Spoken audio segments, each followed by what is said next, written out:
JT, I figured while I had the poker think tank on, go over a PLO hand.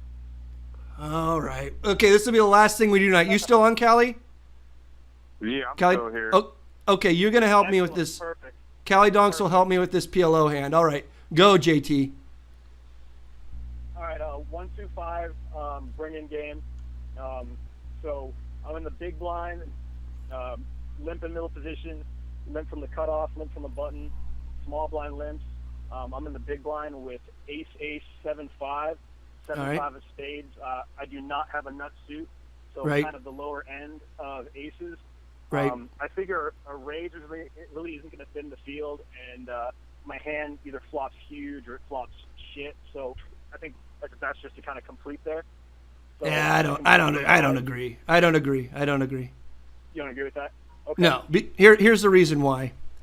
I know you're out of position, but you're playing in a game with like basically amateur players. That's why I'm going to inductive logic here. That's the reason why you can't thin the field, right? Right. Against amateur players who aren't going to really be outplaying you later, aces, even with ace 7-5 with a 7-5 suited, is still much more than good enough hand to play against them, even out of position, because Right. you have a much higher chance of A, out flopping them, B, outplaying them, C, getting them to check behind in ridiculous situations and let you show down two aces for a win. That's the thing you're worried about most when you have like really dry aces out of position, is if you're in with like, basically like a tough player, a world-class type player, or just a tough player, even maybe not a winning player, but just like a very aggressive player. They're never going to let you win with unimproved aces just by checking behind you in situations where the board runs out really scary. But if you're telling me these guys are open limping late position and there's no chance they'll fold to a blind raise from a tough player, these are the exact same type of guys who are going to let you win like a medium to big pot with unimproved aces. So, all right, moving on. Right. Okay. So flop comes Jack 8-8. I think two clubs, but a pretty locked down board. Right. The Jack 8-8. So the flop checks around. Okay. Turn is a queen, offsuit queen. Again, You gotta lead the flop, man. You gotta lead that flop. I don't necessarily agree with you. I don't think you got to lead that flop there, Donks. Yeah. No, I don't think so. I think if you lead that flop, you're basically turning your aces into a bluff. I don't see a jack calling you in that spot because, well, actually, I'm going to change my mind on that because I'm thinking about this wrong. I was thinking that you raised pre-flop. In theory, ace is going to play well on the flop. You No, let okay. it check through, now you're on the turn with aces. I mean, come Right. on now. He has draw. Right, Donks, I think you're actually right, and here's the reason why. I had assumed that he had raised pre-flop, so I'm just thinking like, no, you just turn your hand into a bluff here. But because you didn't raise pre-flop, you actually will get called by a jack and a flush draw and even straight draws in that spot. I actually think you can lead that flop profitably. Okay. Okay? Well, all right. So I checked that through. Right. And then, So basically you fucked up every street by now, right? Is this what we're getting at? He fucked up on the flop. He fucked up I've pre-flop. completely fucked up every part of this hand. Oh, well, that's why we like it so much. Exactly. Why call in about the ones you play well? You're right. You're 100% right, JT. Thank you. Okay, right. now you're onto the turn. Turn is an offsuit queen. Again, checks around. Well, okay. You're just basically begging to lose right now. I mean, I don't. Pretty much. You have a death wish. I don't know what's going on here. You could have got value on the flop. You could definitely get value on the turn. I mean, people are gonna call you now with like really fucking dumb hands because it got checked through on the flop. I'm so far out. what's the river card? I mean, was it an ace? Please say it was an ace. Oh, of course it's an ace. Yeah! Cali Donks up in this motherfucker! Cali Donks up in this motherfucker! Dude! And you checked again? I did not check. Oh, okay. He finally bet his hand. All right. So I made top vote, and I finally bet my hand. So Right. I bet 20 into 25. And you got popped. And then exactly, the guy immediate to my left makes it 70 with 3 players behind. Right. So when he makes it 70 with 3 players behind, I have top vote. Right. 8 is certainly in his range.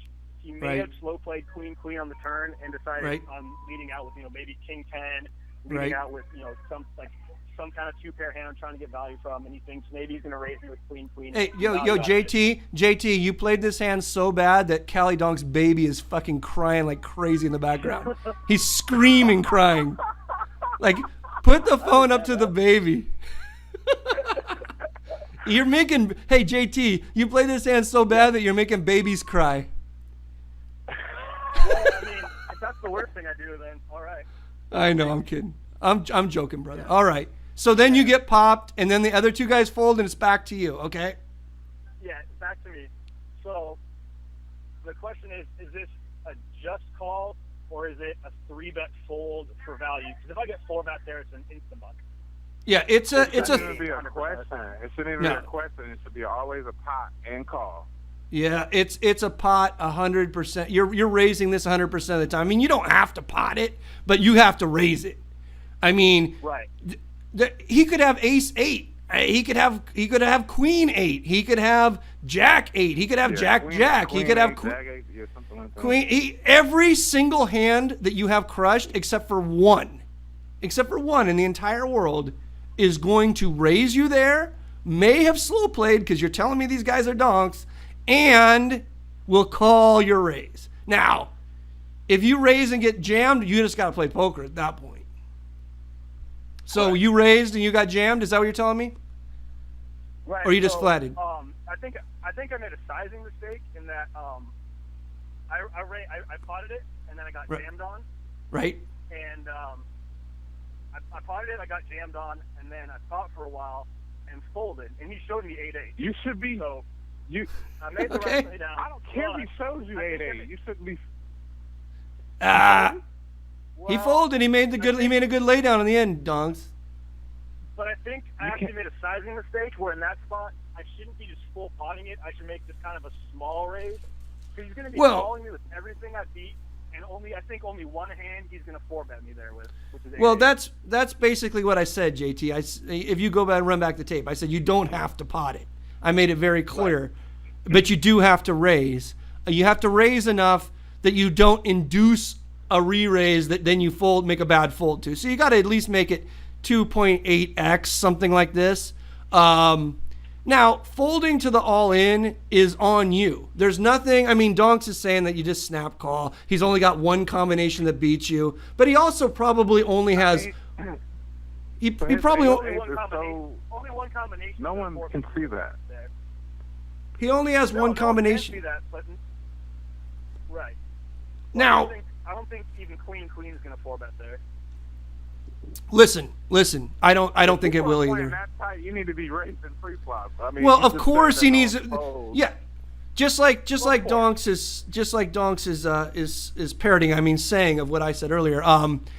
In this game, you should not be, not going for very thin edges, even pre-flop with, sort of sloppy aces.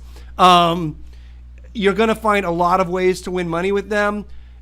In this situation, I do know that there are passive players who absolutely will not 4-bet queens there, and so you could lay down aces there.